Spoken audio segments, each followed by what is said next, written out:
सच्चिदानंद रूपाय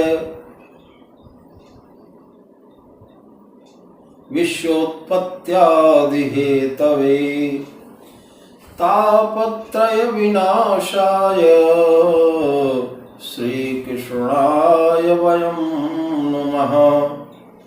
श्रीकृष्णाय वयं नमः। आज हमारी व्याख्या का विषय आचार्य प्रवर मम्मट द्वारा विरचित काव्य प्रकाश की प्रथम कारिका जो मंगलाचरण को प्रस्तुत करती है, उसी के संदर्भ में आज हमें अपने इस वक्तव्य को प्रस्तुत करना है। आचार्य मम्मट ने काव्य प्रकाश के आरंभ के समय सबसे पहले गद्य के रूप में एक पंक्ति लिखा है, ग्रंथारंभे विघ्न विघाताय समुचितेष्ट देवताम ग्रंथ कृत परामृशति। इसका अर्थ यह है कि ग्रंथ को बनाने वाले आचार्य मम्मट विघ्नों का विनाश करने के लिए समुचित इष्ट देवता का स्मरण करते हैं। अब यहां पर एक प्रश्न उठता है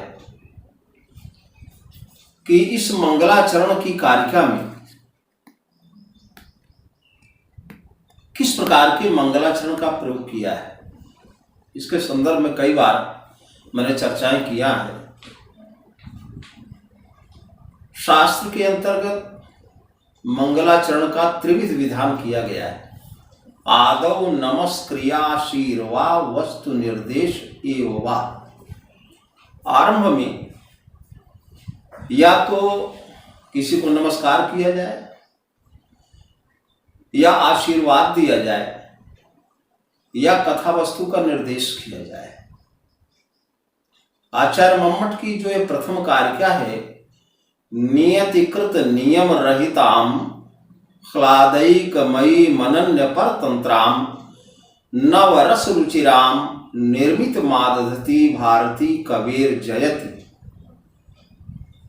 इस समग्र कारिका के अंतर्गत कहीं पर भी आचार्य प्रवर मम्मट ने किसी भी देवता को प्रकट रूप में प्रणाम नहीं किया है, न ही अपनी सुधीर श्रोताओं को उन्होंने आशीर्वाद दिया है। अब यहां पर दो तरह का प्रश्न उठ करके खड़ा होता है कि क्या यहां पर आचार्य मम्मट का वर्ण विषय काव्य है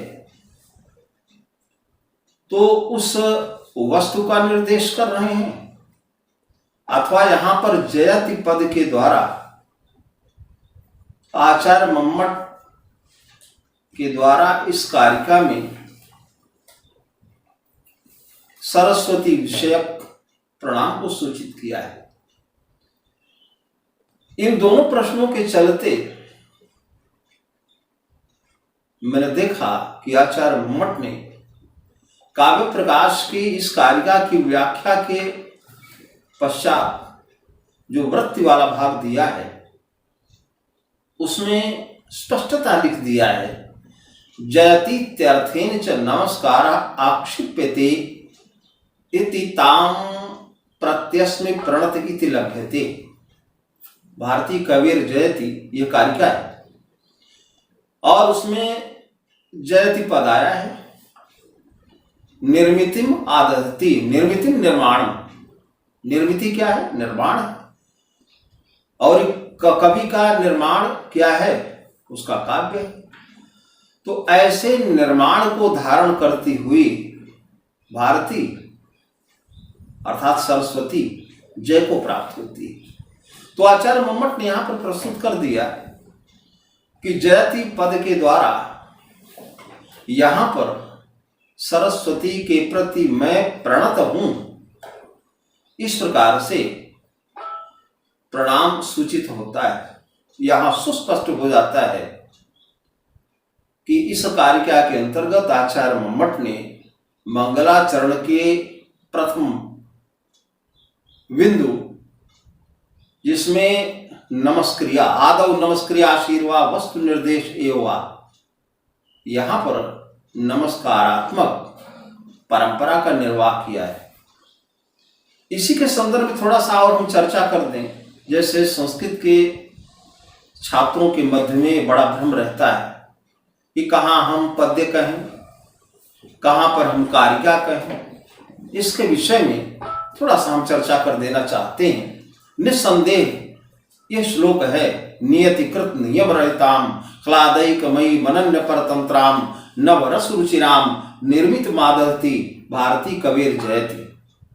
निस्संदेह यह पद्य है, यह श्लोक है, लेकिन फिर भी काव्य मीमांसा के अंतर्गत आचार्य राजशेखर ने स्पष्टता कहा है, अर्थ प्रदर्शन कारिका कारिका, जिसका भाव यह है कि किसी भी शास्त्रीय अर्थ को जब पद्यबद्ध रूप में प्रस्तुत किया जाता है तो उस श्लोक को या उस पद्य को कारिका के रूप में कहा करते हैं।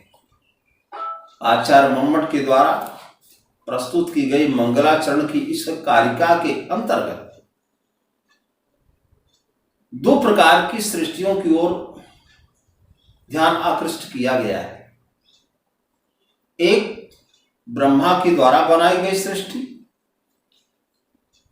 और उसी प्रकार से यह जो चराचर जगत है, जब ब्रह्मा ने उसको बनाया तो वहां तो ब्रह्मा विधाता हुए, लेकिन इस काव्य जगत का निर्माण कवि होता है। काव्य जगत का निर्माण कवि किया करता है। एतदर्थ इस काव्य जगत का विधाता यदि कोई है तो वह कवि हुआ करता है। इसलिए इस प्रथम कारिका के अंतर्गत आचार्य प्रवर मम्मट ने जो कहा है कि इन विशेषताओं से युक्त रहने वाले निर्माण को धारण करने वाली मां सरस्वती की जय हुआ करती है। तो यहां पर दो प्रकार की सृष्टि का समानांतर रूप से वर्णन करके और ब्रह्मा की सृष्टि की अपेक्षा कवि की सृष्टि को उत्तम बताया गया है। आचार्य मम्मट ने जो कारिका में अपने भाव व्यक्त किए हैं उसका अर्थ यह है कि नियतिकृत नियम रहिताम, नियति ब्रह्मा, या आचार्य मम्मट कश्मीर के थे और कश्मीर में उस समय शैव दर्शन का प्राबल्य था, और उस शैव दर्शन के अंतर्गत 36 तत्व हुआ करते हैं। उन 36 तत्वों में एक तत्व नियति भी हुआ करता है। नियतिर योजनाम दत्ते विशिष्टे कार्य मंडले, ये नियति उसे कहते हैं जो निर्माण कार्य की योजना में विशेष स्थान रखता है। तो आचार्य मम्मट ने उस शैव दर्शन की तरफ यहां पर संकेत किया है। आइए अपने विषय पर आते हैं। तो यहां पर दो सृष्टियों के उल्लेख के माध्यम से आचार्य मम्मट ने कवि की सृष्टि को उत्तम बताया है। नियति शब्द का अर्थ यहां पर विधाता ब्रह्मा हो जाएगा कि ऐसी निर्मिति, ऐसा निर्माण अर्थात काव्य जो ब्रह्मा के द्वारा बनाए गए नियमों से रहित है और ह्लादैकमयी, जिसमें एकमात्र आह्लाद ही आह्लाद है, आनंद ही है, और अनन्य परतंत्राम, जो रचना कवि की स्वाधीन है और ऐसी रचना कवि की जिसमें नव रसों के द्वारा रुचिरता प्रतिक्षण बनी रहती है, ऐसे वैशिष्ट को धारण करने वाली सरस्वती जय को प्राप्त होती है। अब यहाँ पर दो प्रकार की सृष्टियों का उल्लेख कैसे किया गया, उसकी तरफ हम आपका ध्यान आकृष्ट करना चाहते हैं।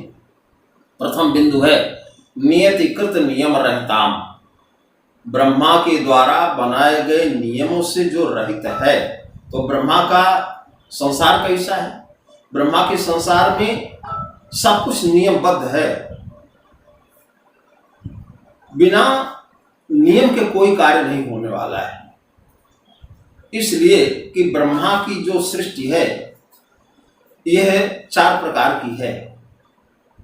स्वेदजा अंडजाश्चैव उद्भिजाश्च जरायुजा। प्रथम रचना कैसी है ब्रह्मा की? स्वेदज। स्वेद शब्द का अर्थ पसीना या पानी होता है। तो इस चराचर जगत में स्वेदज सृष्टि वह है जिनका जन्म पसीने अथवा जल के द्वारा हुआ करता है, जैसे विभिन्न प्रकार के मच्छर आदि, या जल में उत्पन्न होने वाले कीड़े, या शरीर में भी पसीने से कुछ ऐसे कीटाणुओं का जन्म हो जाना, ये उसी में आते हैं। इन्हें कहते हैं स्वेदज। और दूसरे क्या है? अंडजाश्चैव। अंडज कौन सृष्टि है? तो जैसे पक्षी होते हैं, तो पक्षियों का जन्म सबसे पहले अंडे के रूप में होता है। अंडा जब परिपक्व अवस्था को प्राप्त कर जाता है तब उसमें से शरीरधारी जीव प्रकट होता है। ऐसी सृष्टि को अंडज कहते हैं। और तीसरी प्रकार की सृष्टि जो है वो है उद्भिज। उद्भिज उसे कहते हैं जो पृथ्वी का भेदन करके उत्पन्न होती है, जैसे वृक्ष आदि हैं। तो आम की गुठली भूमि में जब डाल दी जाती है, कुछ समय के बाद उसमें से जब अंकुरण होता है, तो आम की गुठली से जब अंकुरण निकलता है तो पृथ्वी का भेदन करता है। ये सृष्टि कैसे हुई? ये उद्भिज सृष्टि है। पर्वत आदि भी इसी श्रेणी में आते हैं। और चतुर्थ सृष्टि जो है उसे जरायु सृष्टि कहते हैं। जरायु का अर्थ होता है जो पिंड के साथ पैदा होती है, जैसे हम सब हैं, मनुष्य हैं और पशु इत्यादि। तो अब ब्रह्मा की ये चार प्रकार की सृष्टि है, लेकिन इस प्रकार की चार जो सृष्टि हमने बताया, इसमें दृढ़ नियम है। जैसे दृढ़ नियम क्या है? इसमें दृढ़ नियम यह है कि किसी भी वृक्ष में फल तभी लगेगा जब उसमें फूल आएगा। ऐसी कोई भी सृष्टि नहीं देखी गई जिसमें कि बिना फूल आए फल लग जाए। ब्रह्मा की सृष्टि की ये भी प्रतिबद्धता है, नियमबद्धता है कि उसमें कहा गया है जैसे कि अगर किसी भी हिंसक जीव को अनुकूल बनाना है तो उसे या तो डरा दिया जाए अथवा उसे पकड़ के रखा जाए। जैसे यदि सिंह को सामान्य करना है, शेर को हिंसा करने से रोकना है, तो दो ही माध्यम है। या तो उस सिंह को पकड़ करके रखा जाए या तो भली भांति उसको डरा दिया जाए, तभी वो सिंह सौम्यावस्था को प्राप्त होता है। लगता है कि बड़ा सीधा ये सिंह है। तो यह है विधाता के यहाँ सृष्टि की यह प्रतिबद्धता है, नियमबद्धता है। लेकिन आपको एक ऐसा उदाहरण बताएंगे कि भगवान श्री रामचंद्र लंकाधिपति रावण को जीत करके और पुष्पक विमान से जब वापस आ रहे हैं तो मार्ग में शरभंग ऋषि का आश्रम मिलता है। उसके बाद फिर चलते हैं तो अत्रि मुनि का भी आश्रम मिलता है। और अत्रि मुनि के आश्रम का वर्णन जब करते हैं तो महाकवि कालिदास ने रघुवंश के 13 सर्ग में दिखाया है। अनिग्रह त्रास विनीत सत्व मपुष्पलिंगा फलबंधि वृक्षम वनम तपः साधनमेतदत्रेराविष्कृतोदग्रतर प्रभावम। यहाँ पर हिंसक जीव जो है इस आश्रम में देखो सीते, यहाँ पर ना तो उनका निग्रह किया गया न उनको भय दिखाया गया, लेकिन फिर यो विनम्र हो गए। और यहाँ पर वृंत भाग में, वृक्षों के वृंत भाग में फल लग गए हैं और उसमें फूल भले ही पहले न लगे। इस प्रकार से ये जो अत्रि मुनि का आश्रम है ये अपने उदग्रतर तपस्या के प्रभाव को प्रकट कर रहा है। तो ब्रह्मा की सृष्टि में तो नियम है, लेकिन कवि की सृष्टि में नियम नहीं है। कवि की सृष्टि में किसी भी हिंसक जीव को विनम्र बनाने के लिए पकड़ना अथवा उसे त्रास देना कोई आवश्यक नहीं है। ऋषि अत्रि ने किसी को त्रास नहीं दिया, किसी को पकड़ करके शेर को नहीं रखा, लेकिन फिर वो विनम्र हो गए और वृक्ष के वृंत भाग में फल लग गए, लेकिन वहां पर भले ही फूल ना आए हों। इस प्रकार से ये क्या है, ये तपस्या का प्रभाव है।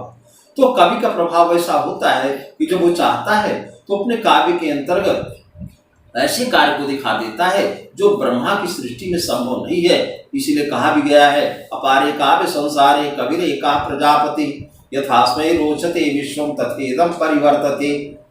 कि इस अपार काव्य संसार के अंतर्गत ब्रह्मा एक प्रजापति हैं और उनको यह काव्य जगत जैसे भी उनकी इच्छा होती है उसी प्रकार से वो प्रकट किया करते हैं। श्रृंगारी चेत कवि काव्य सर्वम रसमयम जगत स एव वीतरागस्य नीरसम सर्वमेव तत्। हाँ, ये कवि पर निर्भर करता है। यदि कवि श्रृंगार प्रधान है तो सारा का सारा काव्य जो होता है वो रसमय हो जाता है, और यदि कवि नीरस होता है तो उसका काव्य भी जो है वो नीरसता को प्राप्त हो जाता है।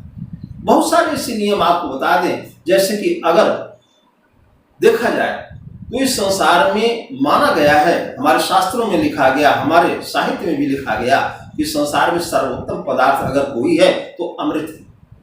अमृत का तिरस्कार कोई नहीं कर पाएगा, लेकिन कवियों ने लिखा कि अस्यार दक्षरसो न्यकरोति तराम सुधाम। इस नायिका का जो ओष्ठ है वो अमृत को भी तिरस्कृत कर रहा है। तो कवि की रचना है, ब्रह्मा की सृष्टि से वो आगे है। और भी बता दें, नियम है कि यदि किसी को स्वर्ग जाना है तो इस शरीर का त्याग करना पड़ेगा। लेकिन आप लोगों को जानकारी में होगा कि वरुचि जिन्हें कात्यायन मुनि कहते हैं, उन्होंने एक स्वर्गारोहण नाम का काव्य लिखा और उस काव्य के ऊपर अपनी समीक्षा करते हुए किसी ने लिखा है कि यह स्वर्गारोहणम कृत्वा स्वर्गमान हितमान भुवि। इस स्वर्ग में जाने की जरूरत नहीं है। जिन आचार्य वरुचि ने स्वर्गारोहण शब्द का अर्थ था स्वर्ग में चढ़ने के लिए सीढ़ी, तो स्वर्ग में चढ़ने के लिए सीढ़ी का निर्माण किया और उस स्वर्ग को ही लाकर के नीचे कर दिया।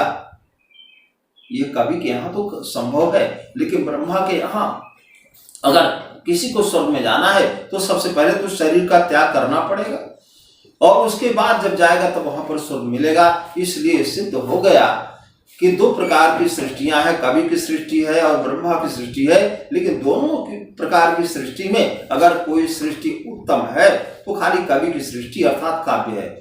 दूसरा पक्ष क्या है, नियतिकृत नियम रहिताम ह्लादैकमयीं, कि कवि के जगत में अर्थात काव्य के अंतर्गत सब कुछ आनंद का रूप हुआ करता है, इसमें दुख का लेश मात्र नहीं होता। जैसे अगर देखा जाए तो ब्रह्मा का ये संसार जो है दुख से भरा हुआ है।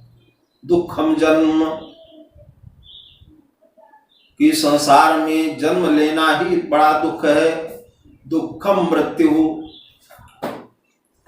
और इस प्रकार से आना जाना उसमें लगा होता है। इस प्रकार से संसार मंडल ही दुखालय कहा गया है। तो संसार में, ब्रह्मा के संसार में तो दुख ही है ना, तो इस प्रकार से इसमें दुख है। लेकिन जो कवि का संसार काव्य है इसमें हर जगह सुख है।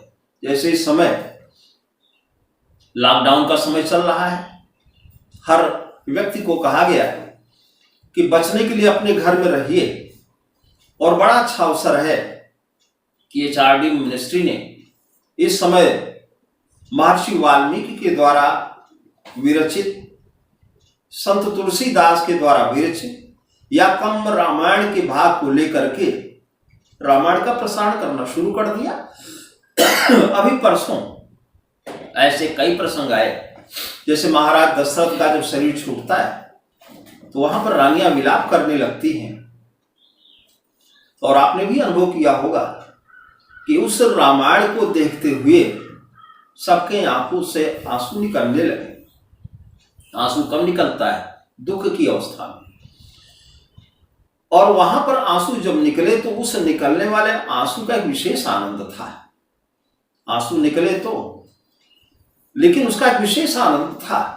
वो एक विशेष आनंद जिसको कहते ब्रह्मानंद की प्राप्ति हो जाती है, बड़ा आनंद मिलता है। तो कवि के संसार में दुख नहीं है, वहां पर क्या है? वहां आनंद नहीं, वहां पर ब्रह्मानंद की प्राप्ति होती है। और अगला बिंदु है अनन्य परतंत्राम। तो अनन्य परतंत्रताम शब्द का अर्थ होता है स्वाधीनताम। कवि की रचना स्वाधीन होती है। ब्रह्मा की सृष्टि में ये नियम है कि यदि संतान का जन्म होना है तो वहां पर पिता का होना आवश्यक है, इसलिए कि कारण पहले होगा तभी कार्य होगा, बिना कारण के कार्य नहीं हो सकता है। लेकिन कवि के संसार में ऐसा नहीं है, काव्य के अंतर्गत ऐसी बात नहीं है। काव्य का निर्माण तब होगा जब शक्ति, निपुणता और अभ्यास ये साम्यावस्था को प्राप्त हो जाएंगे, तब काव्य का निर्माण हो जाएगा।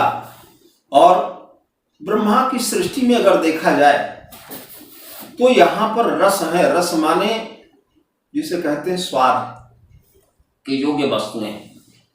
यहां पर संसार में जो स्वाद मिलता है वो 6 तरह का होता है। ब्रह्मा की सृष्टि में मधुर, मीठा, अम्ल, कटु, कषाय, लवण और तिक्त, ये 6 प्रकार के स्वाद हैं ब्रह्मा के यहाँ। 6 के अलावा 7 नहीं। लेकिन कवि का जो जगत है उसमें रस की संख्या अनेक हमारे आचार्यों ने अलग अलग बताया है। जैसे आचार्य मम्मट ने कहा कि नाट्य के अंतर्गत 8 प्रकार के रस हुआ करते हैं। जैसे श्रृंगार, हास्य, करुण, रौद्र, वीर, भयानका, बीभत्साद्भुत, संज्ञोचेत्यष्टौ नाट्ये रसा स्मृता। तो नाट्य के अंतर्गत रसों की संख्या 8 बताई। और वहीं पर आचार्य मम्मट ने यह भी कहा कि निर्वेद स्थायी भावोस्ति शांतोपि नवमो रसा, कि निर्वेद स्थायी भाव है और शांत रस भी एक हुआ करता है।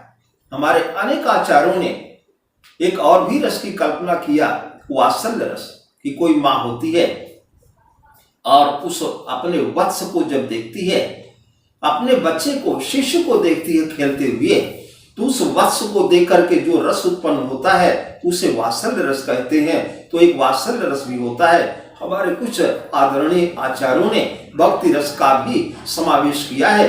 तो ब्रह्मा की सृष्टि में रस की संख्या 6, लेकिन हमारे आचार्य के अनुसार काव्यों की सृष्टि के अंतर्गत रसों की संख्या यह कहीं 6, कहीं 8, कहीं 9, कहीं 10, ये 11 हुआ करती है। इस प्रकार से सर्वतोभावेन अगर देखा जाए तो ब्रह्मा की सृष्टि सर्वोत्तम है।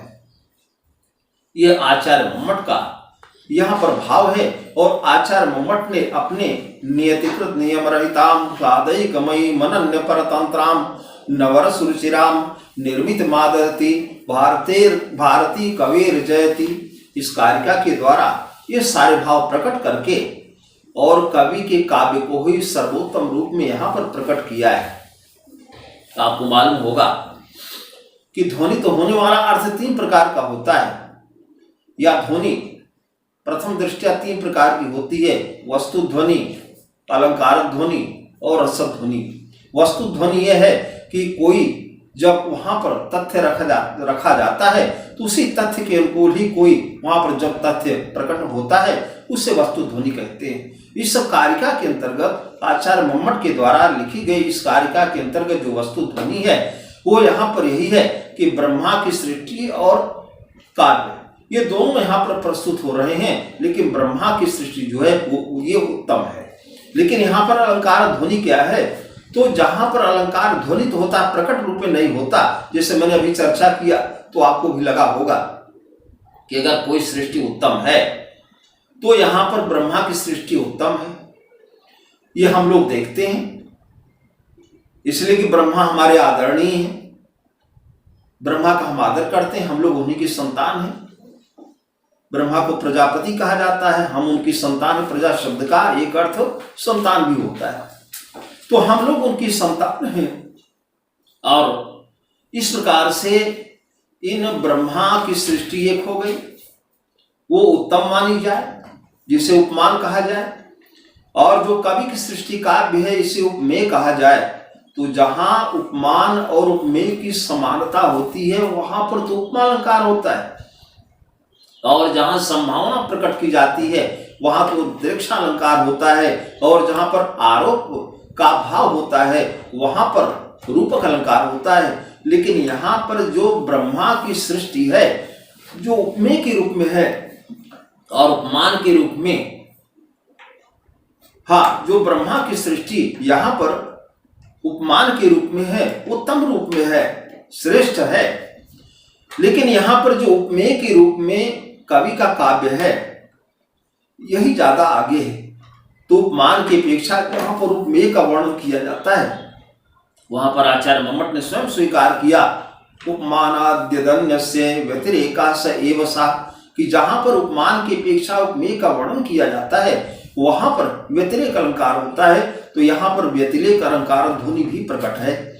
इसके आगे बचती है एक रसध्वनि, तो जहां पर रस पुष्टावस्था को नहीं प्राप्त होता है, और जो रस के स्थायी भाव हैं, जैसे रसों की संख्या 8 बताई गई, अभी हमने गिनाया, श्रृंगार, हास्य, करुण, रौद्र, वीर, भयानकार, बीभ, साधु, संज्ञो, चेत्यष्टौ, नाट्य, रसा, स्मृता। वहीं पर ये रसों के स्थायी भाव भी बताए गए जो क्रमशः हैं रतिर्हास्य, शोकश्च, क्रोधोत्साह, भयम तथा जुगुप्सा, विस्मयश्चेति, स्थायी भावा प्रकीर्तिता। 8 स्थायी भाव हैं। तो श्रृंगार रस का स्थायी भाव जो है वो रति है, तो यह रति भाव, अनुराग भाव ही जब पुष्टावस्था को प्राप्त हो जाता है तो वहां पर चूंकि ये स्थायी भाव है और ये पुष्ट हुआ है, इसलिए यहां पर स्थायी भाव पुष्ट होने के कारण यहां पर यह रसध्वनि का उदाहरण बन जाता है। इस प्रकार से आचार्य मम्मट ने अपनी इस कारिका के अंतर्गत जो इनका वर्ण विषय है काव्य, चूंकि नाम है काव्य प्रकाश, तो काव्य प्रकाशा, काव्य प्रकाशा, आचार्य मम्मट ने काव्य के ऊपर प्रकाश डाला है। काव्य किसे कहते हैं, काव्य का हेतु क्या है, काव्य कितने प्रकार का होता है, और काव्य का निर्माण शब्द और अर्थ से होता है, तो शब्द के कितने भेद होते हैं, अर्थ के कितने भेद होते हैं, और काव्य में रस की प्राप्ति होती है तो रस का आदिम सूत्र क्या है, और इस रस सूत्र के व्याख्याकार कितने हैं, रस कितने प्रकार का होता है, और इस प्रकार से दोष भी हैं, गुण भी हैं, अलंकार भी हैं। इन सब काव्य के बिंदुओं के ऊपर आचार्य मम्मट ने अपने काव्य के ऊपर प्रकाश, अपने काव्य प्रकाश के अंतर्गत सब कुछ दिखाया है। इसलिए मेरा मानना है कि यहाँ पर काव्य प्रकाशा इस शब्द में सप्तमी तत्पुरुष का समावेश किया गया, काव्य प्रकाशा, काव्य प्रकाशा। आज हमारा विषय यहीं पर संपन्न होता है। अंत में हम यही कामना करेंगे कि सर्वे भवन्तु सुखिनः, सर्वे सन्तु निरामयाः, सर्वे भद्राणि पश्यन्तु, मा कश्चित् दुःखभाग् भवेत्। ओम